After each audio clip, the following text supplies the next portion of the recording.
Gubernur Sumsel Alik Nurdin yang ditemui usai hadiri rapat paripurna DPRD Sumsel mengatakan, meski tidak melihat secara langsung uji coba LRT tersebut, namun ia telah menerima laporan terkait uji coba LRT tersebut dan berhasil operasional di atas rel.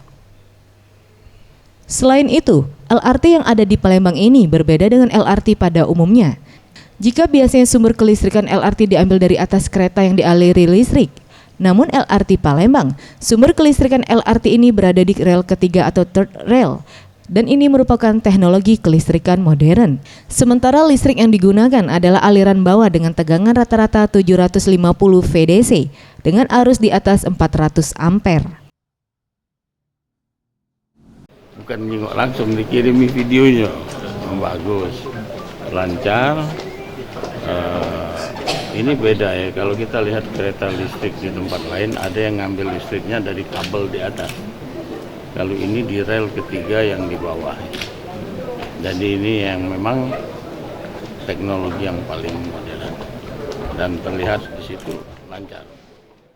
Alex juga menambahkan, operasional secara penuh LRT Palembang akan dilakukan pada akhir Juni atau di awal bulan Juli 2018. Sementara untuk besaran tarif LRT sendiri, ia belum bisa memastikan karena saat ini masih dalam pembahasan final di pemerintah pusat. Namun ia memastikan tarif LRT ini akan terbagi dua kategori, yaitu tarif dari zona ke zona serta tarif full dari bandara hingga Jakabaring. Kabar-kabarnya ini ya, tapi aku belum boleh nyebut angka. Ini tinggal final dikit lagi.